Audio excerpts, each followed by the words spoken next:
Hey, what's up guys, my name is Cherno. Welcome back to my game engine series. It's been a while since the last episode. We had the whole optimization October thing, so we took a little bit of a break from the series. October has now finished. Optimization October has only just begun, but nevertheless we're going to return to the kind of weekly game engine series episodes. I suspect that there's probably going to be a few over the course of the next week or two, so more than usual, just because there are a lot of minor things that we have to do and they're pretty easy and I just want to kind of, get into it. So let's take a look at where we kind of left off. The last thing that I believe we did was basically implementing this whole physics situation with Box2D, being able to hit play and then seeing our game kind of thing work. So this is pretty exciting because we now have like Box2D physics working and we now have this kind of game world that we can design, hit play and then simulate, which is great. I mean, it's a step into the right direction in terms of what we need to actually make a game engine capable of producing games. Now, if we take a look at the roadmap and what we're going to be doing today, this is, by the way, this roadmap is the roadmap of what we are doing in this kind of game engine series here on YouTube, but it's also like the roadmap of what we're doing on the live stream. So for those of you who don't know, every like Thursday morning, afternoon Australian time, I live stream on twitch.tv/thecherno, my Twitch channel, and I do specifically game engine series stuff. So last Thursday, we resumed the streams because Optimization October, or at least October, has finished. So you can always check back there because the VODs stay up for 60 days, after which I usually upload them to Patreon for patrons. So you can actually check out the whole backlog if you're a patron. But nevertheless, if you check out that live stream, that's a good example of where we're heading. And in fact, I think that a lot of the work that we're going to be doing over the next few episodes has been done in the previous live stream or even the live stream before that. Anyway, point being that this roadmap may in fact say that, for example, circle colliders have been implemented, but realistically they haven't actually been implemented in the game engine series yet. They've been implemented during the live streams, if that makes sense. And I think if you go to the official GitHub page for this game engine series repository for Hazel 2D, which is github.com/thecherno/Hazel. Real Hazel is actually on GitLab, so it's entirely separated from this. But there's a dev branch, and this dev branch, you can see like has circles and stuff. So this is stuff I must not have pushed the latest code from the live stream, but anyway. So if you want to keep up to date with like stuff that's basically marked as completed here in the roadmap, definitely make sure that you check out the dev branch because we are currently on the physics branch and that is in sync with these videos. So just a little bit of like housekeeping and a little bit of like explanation as to what is going on, where everything is, because I know it's been a while and if you're kind of keeping up with this series, you kind of need to get into this. I'm actually working on a website as well, so that will explain this so that I don't have to say it like maybe in every video or whatever. Could have added it to the README, but anyway, point is soon I'll have something to link to that will explain like the workflow and how everything is working. So what are we doing today? Well, circle colliders would be fantastic to have, but the thing is we need to be able to render circles. Because if we don't have a way to actually render a circle, then how can we make a circle collider? Well, of course, we could simply render a quad with a texture applied to it, because we know that we can, choose to texture these quads. If we go to textures and drag in like the Cherno logo, there we go. We now have the Cherno logo, and that is, you can see, vaguely almost looks like a circle rather than a square because it's got a lot of transparency in it. So we could in fact just drag on like a circle texture, right? So something that we've made in like Photoshop or Paint or whatever, where like the edges are kind of transparent. Not the edges, but you guys know what I mean, like literally drawing a circle and making like the outer sides just transparent. And then we could actually like add a circle collider to it. But I think it would be a lot better if we had the ability to actually render circles. Because this is something that is just useful to have in general, but also we're definitely going to need some way of rendering circles so that when we have a circle collider, we can actually visualize it. If you look back at this roadmap, one of the things that we have to do is visualize colliders, and that's actually done on the latest live stream that we had. So we need to be able to like show the bounds of this box collider, because of course we can offset it, we can resize it, and also for debugging the actual engine development to make sure that this is in fact the right size. We can't see it. We can kind of validate that by just looking and being like, yeah, that looks vaguely right, but it's a lot better to be able to visualize those colliders. And that's something we need to work towards. Now, to give you guys a little bit of a better idea of what we're actually working on, I thought I would open up the real Hazel. This is the Hazel version that you can get on Patreon. If you support on Patreon, patreon.com/Cherno, you guys know all that stuff. Which also helps to support this series, by the way, so it's worth doing. Anyway, plugging aside, what you can do here is if you come into like the settings, then we have this like show physics colliders thing. And this works for both like 2D and 3D colliders. So in this case, we mostly have 3D colliders because this is in fact a 3D game world. However, if I go ahead and create like, some kind of, let's just make an empty entity. Let's go to it. And then if I add a 2D collider to it, which is what we can do in Hazel 2D as well, a box collider 2D, you can see that we can see it. Let me just maybe drag it up a little bit. You can see that it's a different color, just so that we can differentiate it from 3D colliders. So 3D colliders are green because physics. 2D colliders, I thought I'd make them blue. And if we have like a circle collider on it, which I think we can add both, you can see that shows up as a circle. I'm not sure why the default radius is 1, but you can see that we can actually show it up, we can visualize it as a circle. Now, this circle is a bit different than like the circles I talked about in my recent circles video, which I'll get to in a minute, because you can see it's actually made out of line segments. This is just something we use for debug rendering. It's just drawing lines, same as this actual square. But the point is, you can see we can kind of visualize this collider, and it's a 2D collider, by just toggling on this kind of show physics colliders. And there's even an on top setting where if I just turn that on, then it will actually show everything like without depth testing. So that's useful if you have some collider, far away and you want to be able to see everything kind of through everything. Well, not necessarily far away, but if you have like a complex scene, maybe you just want to see the colliders and you don't really care about like walls obscuring them and stuff like that. But anyway, point being, this is what I'm talking about when I talk about visualizing colliders. It's useful so that we can actually both debug our engine as we're developing it, but then also when we're working on a game, maybe we want to make a collider that's like slightly bigger than we need for whatever reason, and we can easily just make sure that it is in fact the right size by doing something like this. Now also, when we have more complicated colliders in the future, this is going to be absolutely necessary. So with Box 2D, we have the ability to actually produce fairly complicated like physics things, right? So we can chain like joints together. We can also make arbitrary polygon colliders, and I plan on supporting that in Hazel 2D because it's quite cool and it's quite useful. And so in that case, what we would do and what we would give the user the ability to do is actually like place a bunch of like points around in like 2D space, I guess, within our 3D world somewhere. And then we could actually kind of use that to draw out a polygon.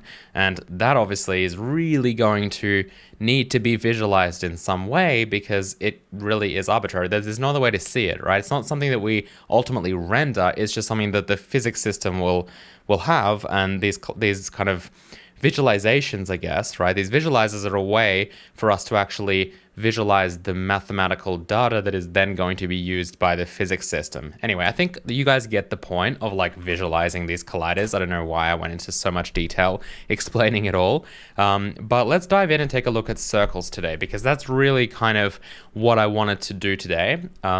I spent a lot of time talking about colliders because that's what we're going to use circles for in part, but also how do we render circles? Well, I made a video recently literally called How to Render Circles. This is me. This is a circle. The video is like pretty good, I think. It's about 40 minutes long. It goes into depth. It doesn't actually feature like an engine implementation. That's what we're going to do today. So this is going to be useful. But ultimately, if you go to this shader toy example here in the description, then this is like the circle that we can render, and we can have it filled in. We can have it not filled in. Here is the shader code for how to render a circle. If you guys don't know what I'm talking about, why is there shader code? How do we render a nice, smooth, soft circle? Definitely check out this video. I'll have it linked and it'll be in the description as well, because this is going to teach you how to actually render this, why it works, how it works, all of that stuff, and why we want to do it this way. But today I'm just going to be able to take the code and just not explain it that much because it's been explained in this video. So definitely check out this video if you haven't already seen it. So how do we go about integrating this into our engine? Well, the thing is, since it is an engine, since we are making an engine, and we want to integrate this kind of circle rendering into our game engine, we need to think about like how one would use this. So It's not just about like, let's write a function called render circle, take in some parameters, and we're done. That's great. If you were building some kind of library or framework, that's how it works. But because this is a game engine, there's an entirely like separate level of complexity to it, which is like, how do I actually set up this game world to render a circle if that's what I want to do? If I want to make this square a circle, how do I interact with it here? Now, what you can do, and what I actually ended up doing, I think, in the live streams, where I integrated circles into like the dev branch of Hazel 2D, so on Twitch, all the stuff that I was doing, is I ended up making like another component called a circle renderer, right? So a sprite renderer is specifically made for rendering like a rectangle. That is the geometry there. Now in the future, we may want to create some kind of 2D mesh, like a polygonal shape, I guess, that would wrap around a texture if it had a lot of transparency in it. That's something that we may want to explore in the future. It's a bit of a minor optimization, if you ask me, so I don't think we'll be doing it anytime soon. But for now, the way that we define sprites is they are a quad. In the rendering pipeline, in the game engine, they are a quad. They are a rectangle, right? Now, they don't have to be uniform. We can scale these however we like, right? And they're going to be totally fine. So they don't have to be like an exact square or anything, but they have 4 edges. It's like a polygon with 4 edges. That is what a sprite is. It can be textured, it can be not textured, and that's like whatever, right? You can just drag a texture in and it's now textured. That doesn't matter. Point being, we have no way to get rid of this texture. That's nice. We can tint the texture as well, which is nice. But the point is, that's what they are geometrically. They are just a quad, and they expect to maybe have a texture or a color, and that's it. Now, a circle geometrically is also going to be a quad because of how we render it. However, the appearance of it will always be a circle. And furthermore, we know that to render circles using our desired approach, we need to obviously run it on a shader. So we need to somehow have a pipeline now for rendering circles. I could like somehow put it into sprite renderer, but in my opinion, I think that it would be just easier if there was a circle renderer component instead. And then you can, have your circle related parameters here. And furthermore, you won't be able to texture it. Why? Because there's no sense in texturing a circle. If you want a textured circle, make the texture be a circle and apply it to a sprite renderer, right? Because the geometry at the end is going to be identical. They're both being rendered on quads, but one has this kind of shader that can render color and tint and tiling and textures. And the other one is going to be able to render circles of varying softnesses and maybe with like donuts and, discs, circles, whatever, all of that related stuff. Okay, so that is basically my explanation. Let's dive in and implement this. I'll put I'm going to try and always put chapters throughout these videos just so that people can skip to the parts that they actually want to see, because I know that these are usually just a bunch of information and not everyone wants to sit through it. But let's dive in and take a look at how we can implement this. So step 1 is going to be to take a look at our actual renderer. Now, what I'm actually going to do is probably something a little bit different. So in this video, I don't have any reference code. I'm going to implement it just using that shader code that I showed you. I'm going to pretend to be you watching this video and being like, how do I implement this in my game engine? I think that'll probably produce the most value, hopefully, to you people. But since we are integrating this into a game engine and not necessarily just like a framework or something, we are going to think about the user kind of user interface and all of that. So we have to make a circle component. And I'm actually going to start from that. So if we go into components, we have all of our components here, right? Now what I want to do is we have this like box collider component, rigid body component, we've got all of this stuff. Now what I want to do, and actually let me quickly take a look at, I don't think I ended up doing this. I just want to familiarize myself with this code quickly. Yeah, so we have all this all on component added, we copy component if exists. Okay, yeah, cool.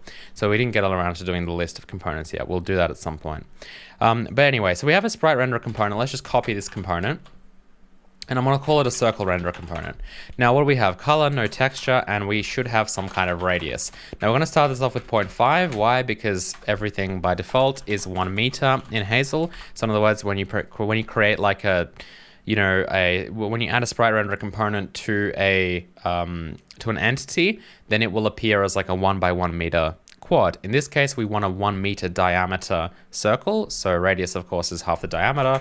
So we can make the radius 0.5 by default, and that should be good. By default, I mean, if I don't think we need like constructors like this mostly. Just a default constructor, copy constructor is good because we have this here and it will be white by default. Now, there are definitely other things we want to control. There's a parameter that's going to be called thickness. Now, if it's 1, and this is, you can refer to the actual shader to see what these parameters should be. If the thickness is 1, it's 0.5 here, but if we change the thickness to 1, this is what it looks like. It's a filled-in circle, right? And if we make the thickness like 0.1, it will be a lot thinner. Now, this is somewhat resolution dependent. I'm not sure if we'll stick with this. We might be able to use like shader derivatives and stuff like that to make this a little bit better. We might look into that in the future. I want to obviously implement this in a simple way so that it's easy to understand and also gets the job done for the majority of people.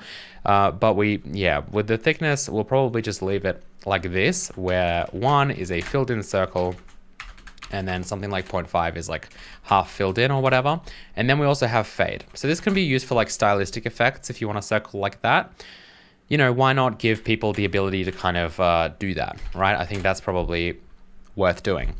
So fade and thickness are really the two parameters we expose. Of course, color as well, but we've already kind of talked about color because color is up here.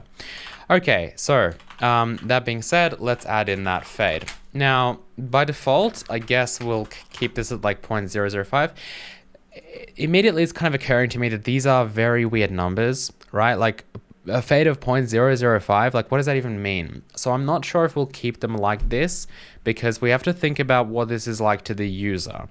Now, again, a thickness 0 to 1, I guess that makes sense. 1 is like the completely filled in, 0.01 might be like a thin outline. But fade, you know, like realistically, again, 0.005 is a nice number, but like I don't really imagine people will be like, oh yeah, let's make it 0.05 or whatever. So I'm not sure like what this should be. For now, we'll just leave it like this, and I will leave it exposed just in case people want like ultra blurry or whatever circles for whatever effect they're going for. But yeah, just like a note that we may have to revisit this because I don't see this being very user friendly. Okay, so now that we have that, how do we integrate it with the rest of our engine? Well, we have to make, well, that's kind of really it as far as like declaring the component, but we have to add some UI for it. And that's what this is for in the scene hierarchy panel. So circle renderer component, circle renderer. So color, we don't need any textures. So we'll have color. This will be like the thickness. So the thickness is going to be component.thickness.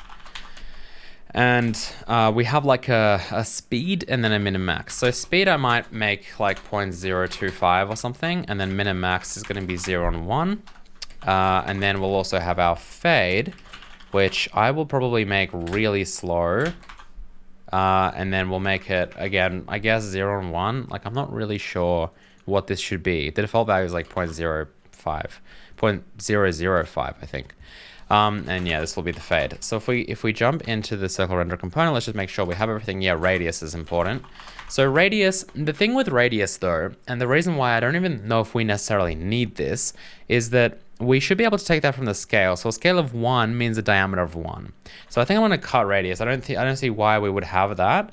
Again, you know, there are uses for it. Maybe you want to have like a circle renderer and a sprite renderer component at the same time, and you want like a different size for the circle for whatever reason, then I don't know. There are maybe some use cases, but almost all of them usually end with just make a separate child entity or sibling entity and give that the circle render component. Then it has its own transform component and you can do whatever you want with it. So that's why we're going to keep it simple and we're going to get rid of the radius. Thickness, of course, is like the outline thickness. I don't know if that's worth specifying, but whatever. Okay, so we now have a way to control the parameters of the circle, but we have no way to add it as a component. So let's go ahead and do that. So we should have like some add component pop up here, which is what we use like for sprite renderer components. So we'll obviously duplicate this with the circle renderer component, and we're pretty much done. So this is cool now because we have the ability to add this component to any entity now in the UI, and we can also modify the parameters. That's really all we need to get started. We also need to worry about serialization and duplicating entities and all of that stuff, but we'll do that stuff at the end. So rendering wise, how is this going to work? Well, we know that we have to run a custom shader, and we also know that more or less the geometry is going to be the same. So the fact that the geometry is the same tells me immediately that we can reuse the index buffer because we're literally just drawing quads. Well, and we can also use these quad vertex positions to actually set up the geometry that we need in the correct location, and we can batch it together. Now, we can't batch it together with our existing geometry because we're going to use a different shader. Obviously, it's going to be our circle shader. So that is important to know. Also, the vertex buffer is going to be entirely different. Why? Because stuff like text quad, text index, tiling factor, none of this stuff is relevant. And furthermore, we need a way to set thickness and fade. So what does that mean? That means that we need to make a new type of vertex, and this is going to be called our circle vertex. This is going to live in a special circle vertex buffer. So we have a position, we have color. Now, the rest of these are basically going to be, let's see. So we're going to have our thickness. That's it. I was trying to remember what that other parameter was. And fade. Now, you could batch these into like, you know, some vec2 called params, and then that's just kind of like, you know, x is thickness, y is fade. I don't know if there's really any benefit to doing that. There would be if there were like some alignment issues with this and there was like excessive padding, like if it was 16 byte padded or whatever and floats were 16 byte aligned, that could be more efficient. I think that, again, you know, Hazel 2D game engine series, we'll keep it simple. We'll keep it like this. We'll keep them as two separate variables, and I think that should be okay. If anyone wants to correct me and be like, no, like it's definitely going to be more efficient to have it as a vec2, sure, let me know in the comments below. We can talk about it, but otherwise, I'm going to do this for now. Okay, looks good to me. I guess if you wanted to be really cool as well, you could kind of do something like this, where you're, maybe I will do this. Just because if you know this would make sense packing it like this, but again, for now I'm gonna leave it like this because I can't tell you off the top of my head what exactly is gonna happen with this. Okay, so let's go ahead and make it inside here. So we have quad vertex buffer. Now it's probably worth correcting this texture shader to be called something else, just because like it doesn't make much sense being called texture shader. This is our quad shader really. So we will probably change that later, but let's go ahead and copy these three. And we're going to call it circle vertex array because we're going to have a different vertex array for it. We need to. It's going to have a different vertex buffer layout and a circle vertex buffer and a circle shader. So these three things. So let's go ahead and make them. We'll jump to where we make this stuff. And we make quad vertex. Okay, yeah, so the quad vertex buffer base and a quad index count. We're going to have to duplicate this and have a circle index count. This is pretty easy. With an existing batch renderer, again, you really just need to duplicate a lot of these things to be circles instead of quads. Find, replace, quad, circle, that kind of stuff. But if we jump into here, this is the next step. I want to copy this and let's come down here where we have some space, maybe before the white texture, circles, and I'll set up the circle stuff. So again, this is very much just find, replace, trying to get this stuff to be circle instead of that. We can probably reuse these max vertices. Do we need to also have 20,000 circles? Probably not. Realistically, it's probably a better strategy to implement some kind of resizing vertex buffer, kind of like the way that like an STD vector would work. The reason being that, you know, this is going to depend on what game you're making. Maybe your game is all about circles. So first of all, why do I have 20,000 quads that I don't need? Or vice versa. My game doesn't use a single circle, and yet I have 20,000 a vertex buffer with enough memory for 20,000 quads sitting around for no reason. So I do recognize that this stuff is not ideal, but again, this might be something we can do in optimization October next year or something like that, because I don't want to get bogged down with optimization stuff at the moment. But yes, if you're implementing this in your engine, maybe you would want to make it resizable, start it off with like 100 or something more reasonable, and then just have it resized from there, using some kind of resize, like plus 50%, like an STD vector would do, or like doubling every time, whatever you want.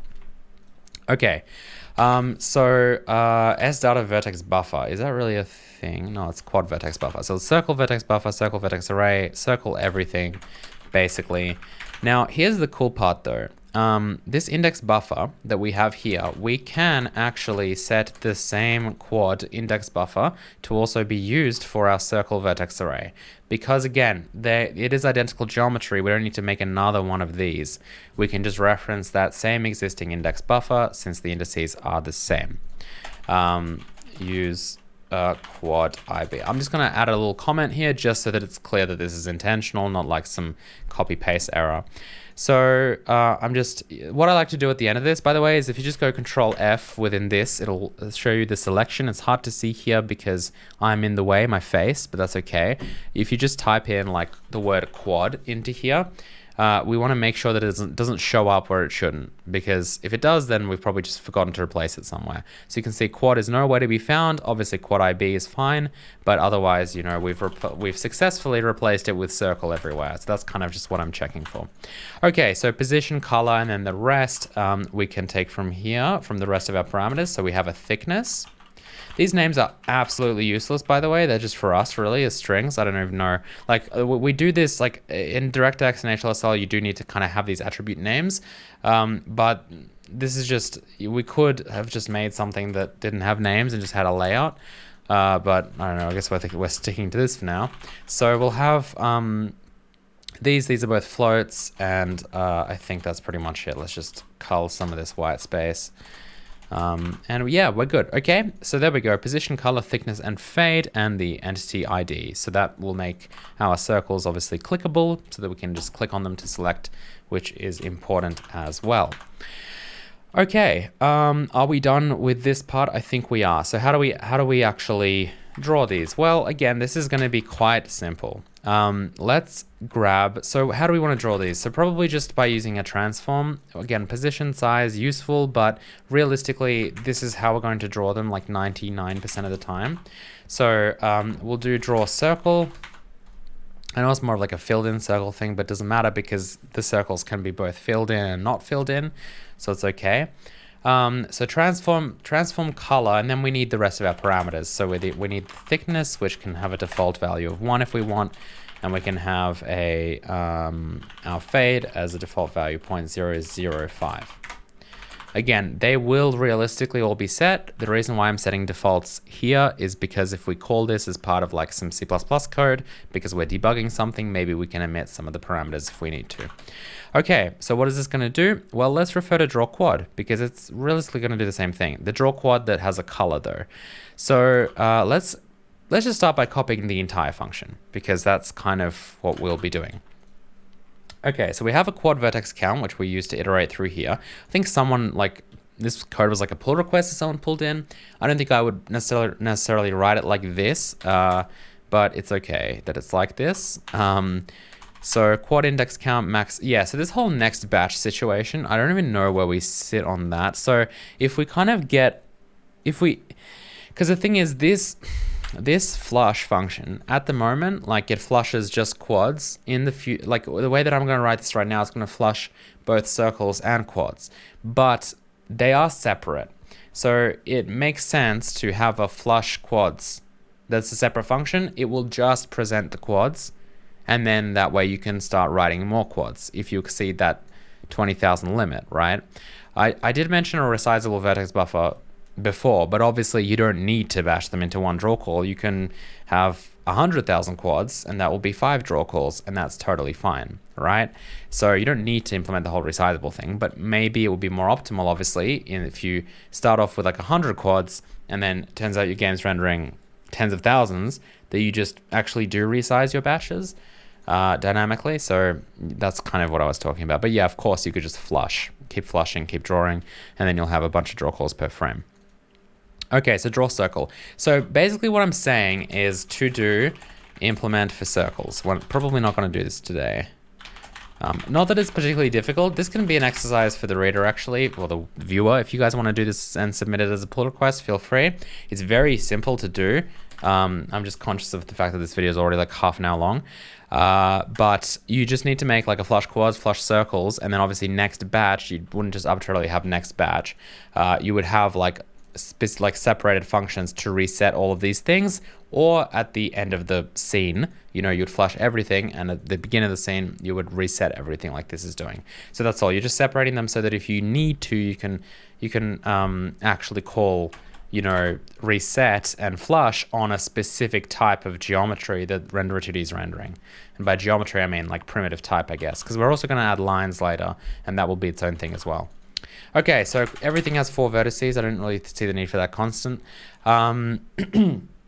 So quad vertex buffer pointer becomes obviously circle vertex buffer pointer. Position color stays the same. And then we obviously reuse quad vertex positions, but we actually need one more thing.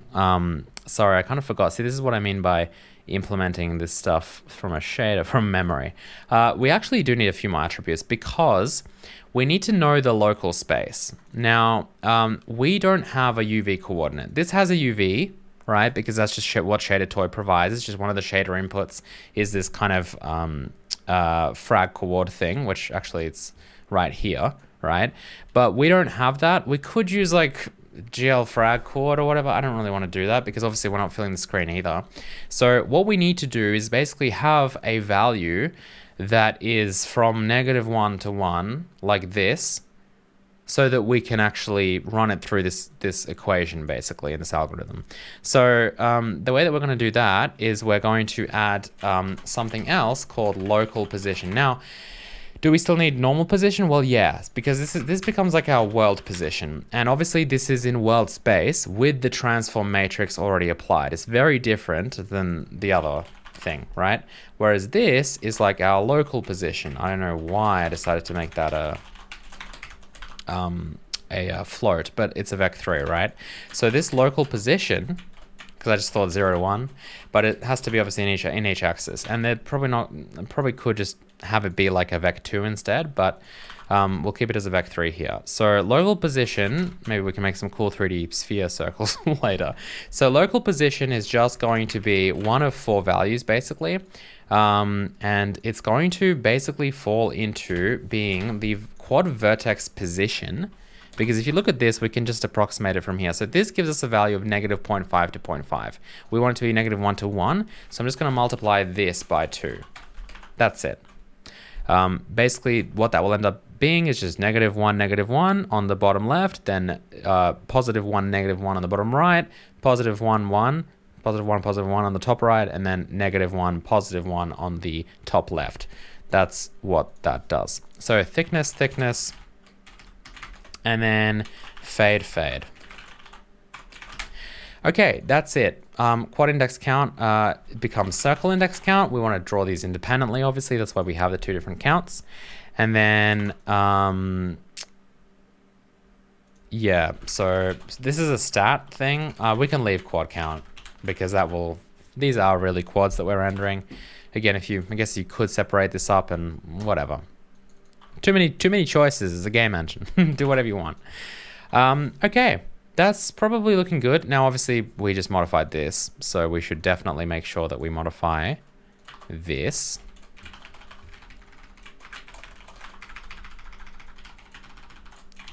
Now, if these are vec3s though, these are vec4s, right? Yeah, these are vec4s, this is a vec3, so there should be an implicit conversion here into a vec3 because that's a vec3. Okay. I don't know, maybe it is worth making this like a float 2 instead. Difficult choices. I just don't see the need for the Z component at all, but we'll see. Okay, so let's move on. So what's the next step? Well, we need to make sure that we integrate this with like start batch and stuff. So start batch basically just resets our variables. We just need to do the same thing for circles. So circle index count and the circle vertex buffer pointer needs to be reset. And in flush, we simply need to draw this. Now, quad index count return, that's not really how this works anymore. More so if quad index count, we need to draw this. So we do this. And then if we have a circle index count, so if that's not 0, because it gets reset to 0 at the beginning of the batch, then we draw the circles. So how do we do that? Well, we need to first set the circle, and you guys can see this is literally like just copying and pasting everything. But it's obviously a different set of data here, because these are going to be filled with completely different bytes of data. Not just because they're circles and not just because it's like a different instance of the vertex buffer, but the layout is different and everything. So circle, circle, circle is the gist of that. No textures to bind, but we do have to bind this, and we do have to increase the draw calls. So texture shader is now going to be circle shader. So let's go ahead and go to where the texture shader gets loaded, duplicate this, circle shader, and I'm going to call this renderer 2D underscore circle. Okay, we're going to rename this to renderer 2D underscore quad or something a bit later. But this circle shader is what we're going to bind here. Obviously, we haven't made the shader yet. We're about to write that. And then we do draw index with the circle vertex array and the circle index count. And I believe that is it. I believe that is all we need to do. I don't think there's anything else that needs to be done really. So it's pretty simple. That's how we integrate that. Now let's write the shader. So over here in shaders, I'm just going to open up this actual file explorer thing. Let's copy and paste texture, and we'll call it renderer 2D underscore circle. Since we're here, we might as well rename this to renderer 2D underscore quad. And then I'll obviously rename the texture shader. So let's rename this texture shader to quad shader.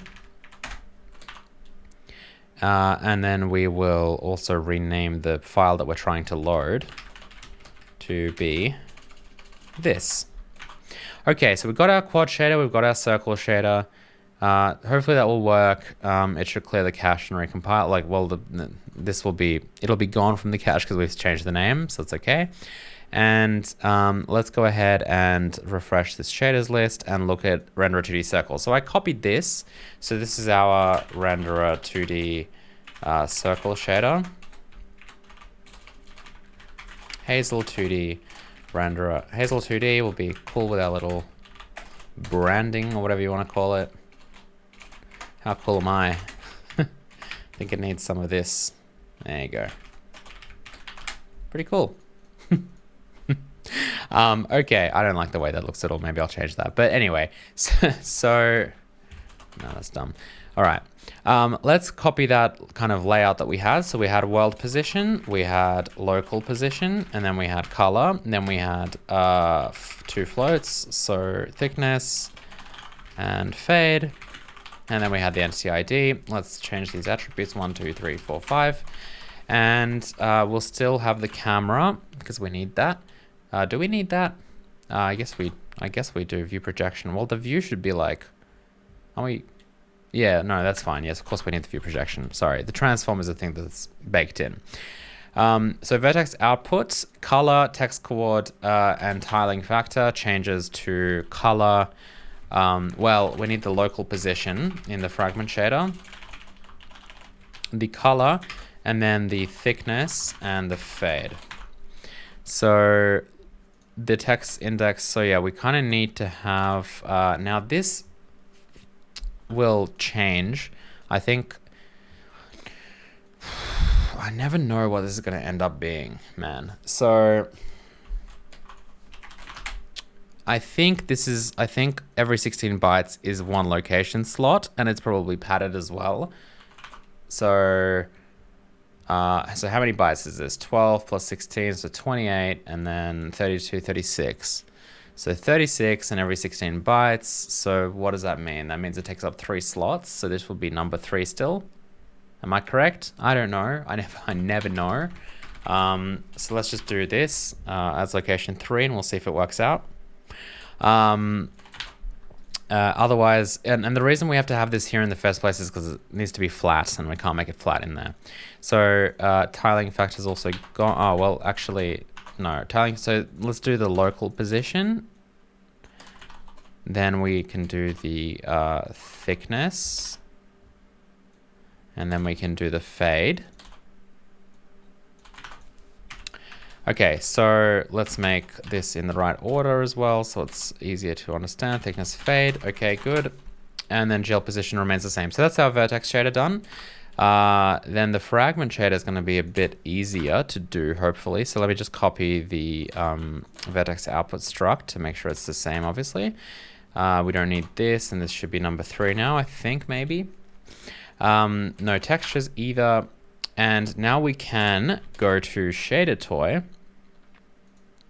And so I've got Shader Toy here. I'm just going to literally copy everything, and we're going to go from there. So paste, and let's discuss this. So circle color is now an actual thing, right? So we can replace circle color with input.color. Do we call it input? Yes, input.color. So that's done. Thickness, also a thing now. So input.thickness. And that's done. Fade.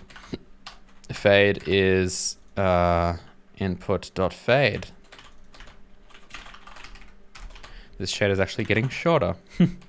So UV. So UV is literally just like that negative 1-to-1 thing I was talking about. So UV is just going to be the local position. Now the aspect ratio, it completely doesn't matter. Actually, this is important though, because the local position, but we're changing the quad. So yeah, no, this is fine. So we don't need this either. So the thing is, like, what's going to happen here is if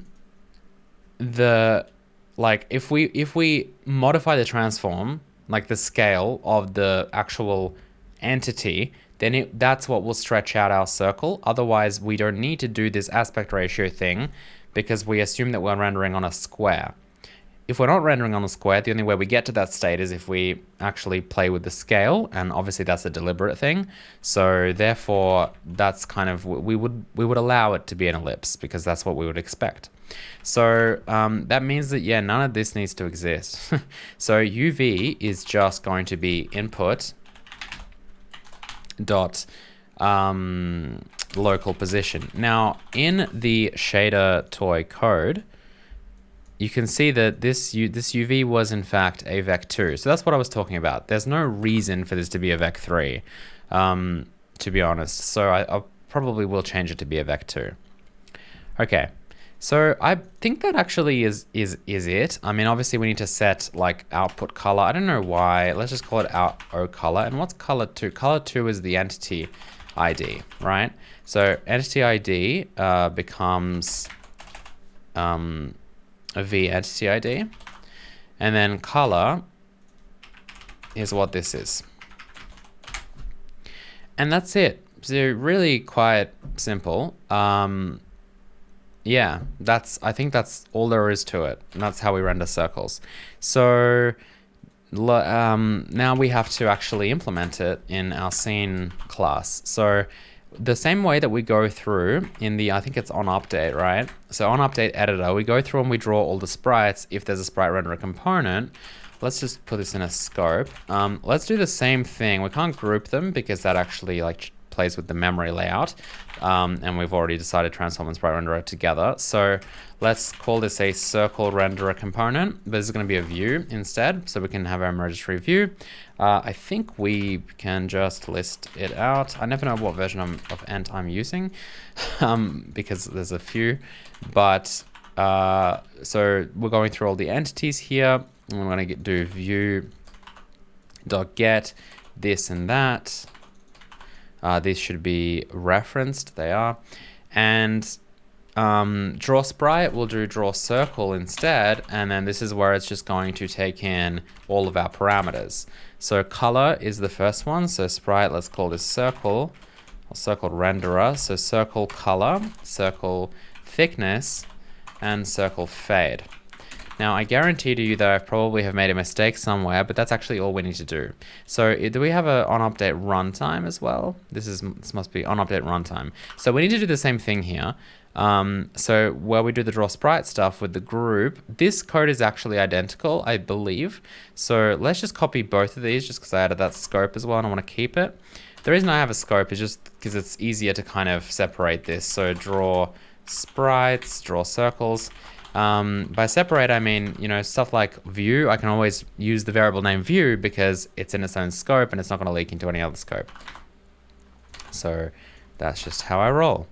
Adding in our comments, and I think if we hit F5 now, we might be able to actually render some circles, which will be pretty exciting. But as I mentioned, I will be shocked if I get this right from the first try, so we'll see. This is just our typical on component added error message that if you guys have been following the series, you know it appears every time I add a component, because I've forgotten about this useless contraption that we have here. But we have to add this like so. And yeah, what do you guys think? Is it going to work? Is it going to work? Is it going to not work? Let's find out. So apparently the shader didn't compile. That's okay. I forgot about that. So a position undeclared identifier. That's basically the only problem it looks like. Yeah, that's because I called it like world position or something. So let's make sure that this is called world position. Take 2. Still not compiling. Location overlapping use of location 3. Really? I thought I... Okay, well, it's not an overlapping use of location here, but 3 must be overlapping. So I guess my brilliant math or whatever I tried to do didn't work out. Let's try 4. Still not compiling. Different error though. Assign convert from 4 component float to 3 component. So this is line 26. Is it the fragment shader though, or the vertex shader? Weird that our code doesn't say. That's a bit annoying, isn't it? So what stage is this? Thanks, man. Is there any way to see what stage this is without looking at this? Oh, we can look at the path maybe. Oh, it's the fragment shader because it's .frag. Anyway, that's terrible. We should definitely print the stage. But fragment shader line 26. Problem is our lines start from 45. 45 minus 26 is like 19, I think. So that doesn't help us at all, does it? 45 plus 26 is what I meant. So if that's, so it should be, I think it's this one here. So input color, oh, because input colors are vec4, that's why. Well, in that case, I think we can just do, because what are we doing? We're doing color and then what times equals just for the RGB. So this is just, we can just do color times input color. And that's kind of it. I think that should be okay. But yeah, those error messages definitely need some work. Still bad. Oh yeah, sorry. So this color is of it, yeah. So let's do that. Yeah, vec4 times that. I feel like let's just set the color to maybe be the input color, and then we can multiply the RGB by color because that's a vec3. That might look a little cleaner. I don't know. This is obviously just up to however you want it to look like. We'll just do it that way. Sure. Shouldn't have any more errors anymore. So what can we do? Well, let's open our physics scene for fun. Now we don't see anything though. Where is everything? Now we're not rendering anything. So that's how good I am. Apparently I broke just rendering in general. So let's figure out what's going on there. What? How did I manage to do that? So I'll take you guys through the debugging. You have to sit through this because I do as well. So draw sprite. Let's just make sure that's still happening. And then, I mean, I don't really know. Right. Well, we have a different shader, right? But we're definitely still trying to render sprites, and we obviously should be rendering them the same way. That hasn't changed. So flush should try it. So it is trying to draw stuff, and it's doing quad shader bind. Let's render a 2D quad. And then draw indexed, and that seems to be drawing, but we don't see anything on the screen. So, and we're not drawing any circles yet, I believe. No, we're not. So why why is it suddenly not drawing anything? So the only thing I can really think of is the fact that I guess we tried to steal the index buffer from here, but surely it's not that. We should be able to share index buffers, right? Ooh. Okay. Oh, I know what this is. I remember this problem. Ah, yes. I remember this problem because this happened during the live stream like a month or more ago when I implemented this. We have quite a fatal flaw in our actual render commands because when we do flush, and so here we are trying to draw a bunch of quads, guess what we totally don't do? We totally don't actually bind this vertex array. So we say we want draw indexed with this vertex array, but you can see here nothing is binding the vertex array. So if we look back, I mean, we're binding the shader and that's great, but we obviously shouldn't be expected to bind the vertex array outside of this function, especially if we're passing it in. So if we go back here, let's just do a GL, and I don't know why we're suddenly deciding to unbind the texture as well. I feel like that shouldn't be there. That's a bit weird.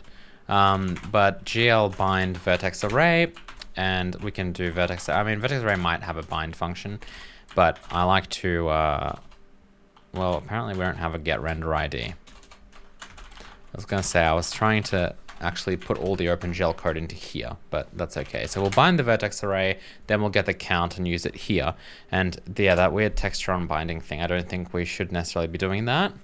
But anyway, so scenes and then physics 2D. So now we see this, and now we should go back to, what did I disable? I disabled, oh yeah, the index buffer.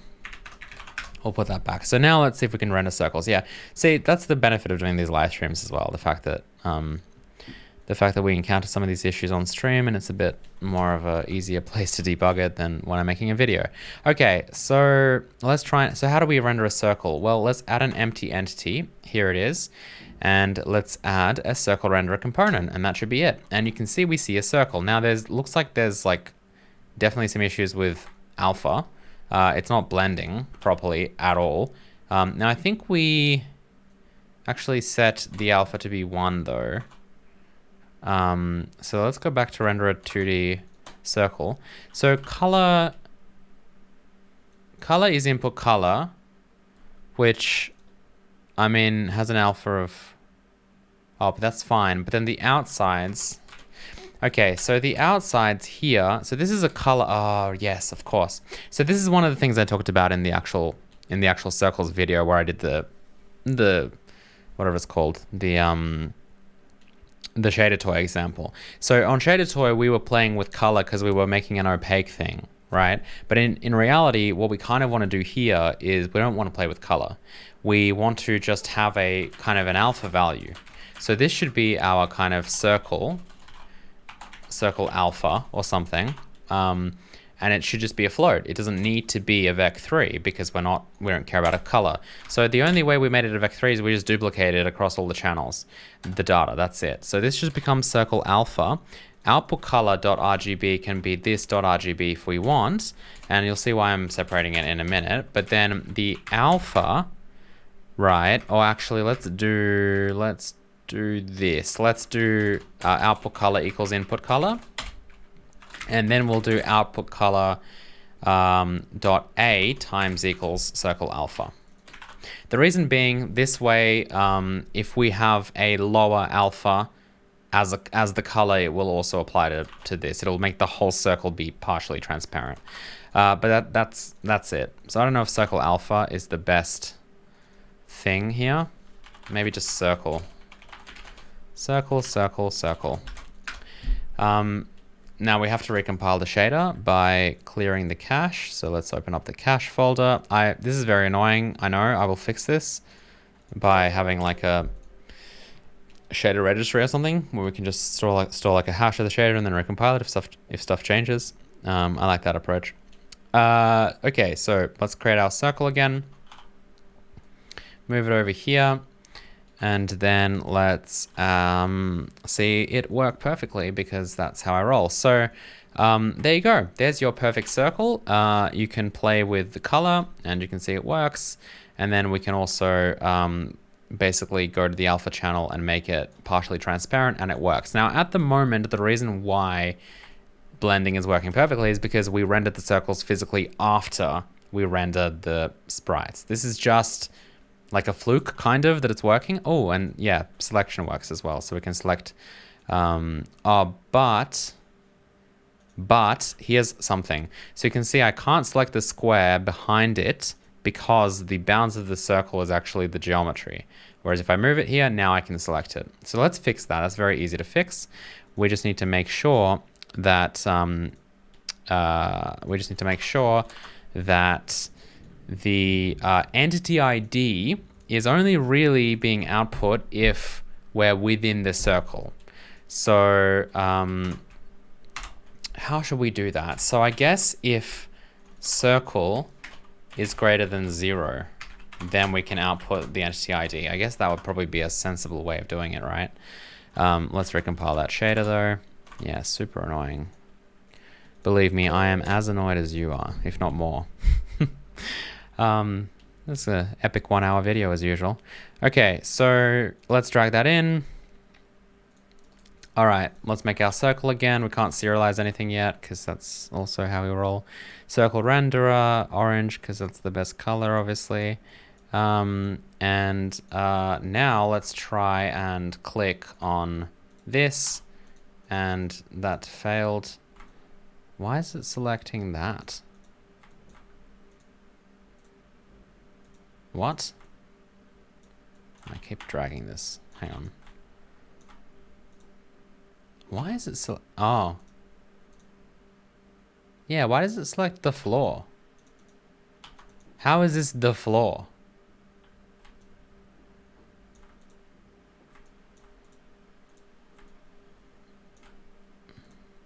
Oh, well, actually, okay, let's do this instead. The reason is, I think it's going to fill the buffer with data anyway. So what we should do is we should probably discard if this is the case. So if we're outside of the bounds of the circle, let's just discard those fragments. And that way what we're writing in is stuff that definitely needs to actually be written in.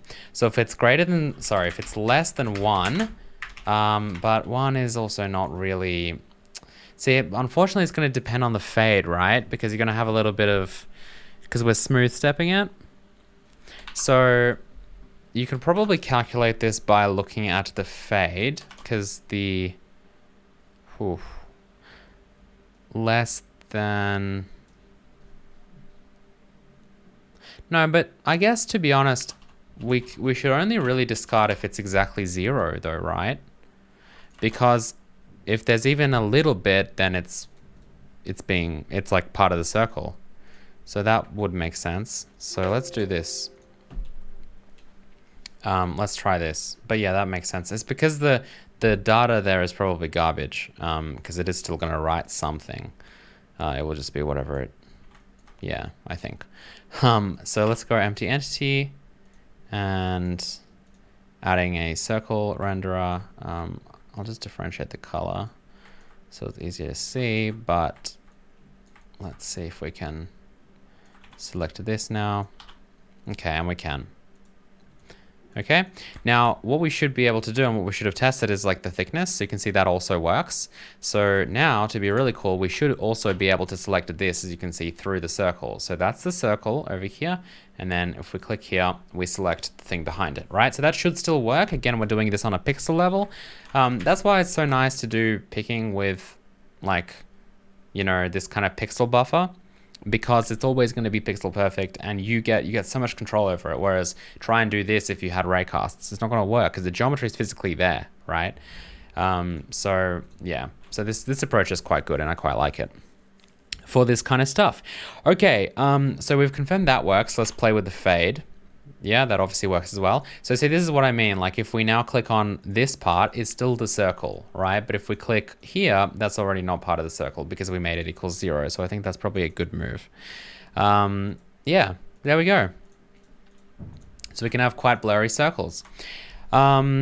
And yeah, we also should be able to make them as thin as we want by just making, well, let's go back to like having 0.005 or whatever, and then let's make this like 0.1 or 0.01. And you can see this is kind of what like a normal thin circle that we might use for visualizing like circle colliders would look like. And we should still be able to select it. Yeah, kind of hard, but we can still click on it, select it. Again, it's per pixel, so it's literally going to be perfect. which is great.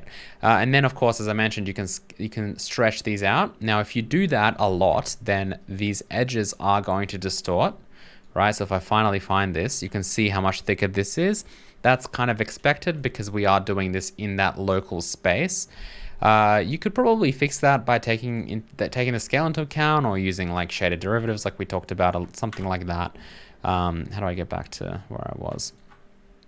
But yeah, that's in general, that is hopefully helpful to you guys as to how you can implement my circles video into a game engine. Let's hit play. Do we see the circle during playing? Now we should. It's hard to see where the circle actually is. No, actually, we should have seen it then, I think. Let's make it a bit thicker. Huh, we don't see it, do we? Why is it not being rendered during play mode?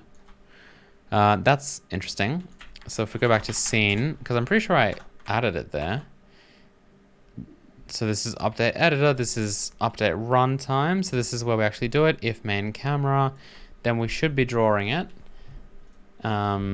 This is all in the begin scene thing, so it should still, oh, yes, okay. So when we do begin scene, we need to make sure that we, oh, no, it's just a uniform buffer, right? Sorry, I thought that maybe it needed like a per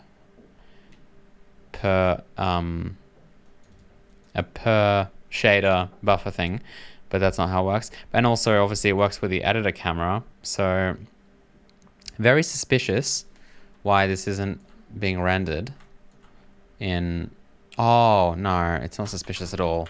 It's because I'm not, the entity doesn't physically exist in the runtime because I'm not copying it.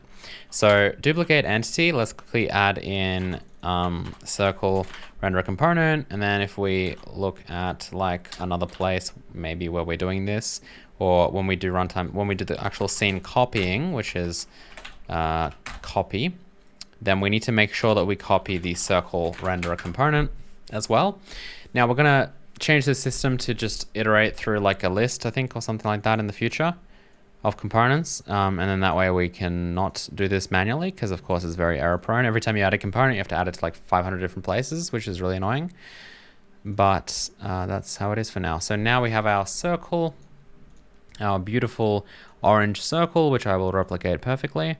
And then if we hit play, you can see it here as well. Okay, brilliant. So that is basically circles. Now there's a few things that we have to fill in the gaps of, such as the serialization of circles, right? We want to be able to actually serialize the data. Again, super simple. I don't know if it's even worth me doing this on stream or like on video, but I guess I will. I'll probably do it at the beginning of the next episode. Actually, let's just do it now. Like, who wants to watch that, right? You guys can probably just end the video here if you want after you leave a like. But basically to serialize it, we just have to go to the serializer. Let's look at how we did the sprite renderer component. Let's copy the sprite renderer component. Let's call this circle renderer component. I'll do this, I'll speed run this because it's pretty easy. So circle renderer component color, thickness, and fade. Are those the only three things? I think they might be. How's my speedrunning going? Pretty badly. Thickness and fade. Circle renderer component. Yep. Okay. Whoops. That's it. That looks good. And then we do the same thing for the deserialization, which is here. Circle renderer component.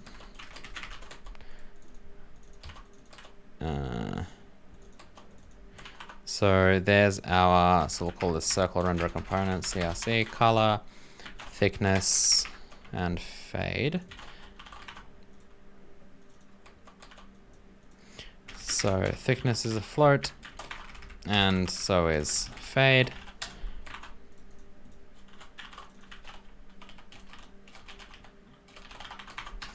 And that, I think, is it. So add this, add these parentheses. Let's go back to here. I just want to make sure, yeah, color thickness fade. Okay, cool. So let's try and now just save a scene basically and make sure that works. So scenes, physics 2D. We'll add a circle. We'll call it circle. Add circle, circle renderer. Don't have circle colliders yet. Soon. Thickness, let's make that like 0.1. We won't make it too thin. And then I'll just put it like here or something. Brilliant. Let's save this. Now, do we have Control S? No, we need to add a Control S. So assets, scenes, and physics 2D. Yes, replace. Get rid of this. Well, we don't have to. We could have just dragged it in, but I guess this is more proof. And it works. Okay, serialization is done. Thank you guys for watching the video. If you did enjoy it, please don't forget to hit the like button below, and also help support the series by going to patreon.com/thecherno, where you will be helping to support this series, as I've mentioned, but also you'll get access to the Big Hazel, which I also showed earlier in this video. You'll be able to play around with all that stuff in 3D, and yeah, it just lets us keep making these videos. So huge thank you to all of your support. Thank you for sticking with this 1 hour video. Next time, I'm not 100% sure what we'll probably just move on to like line rendering or something next time. We're kind of doing this rendering thing, so we might as well kind of finish that. But after that, it's going to be like circle colliders and more kind of box 2D physics things. Thank you guys for watching. I'll see you next time. Goodbye.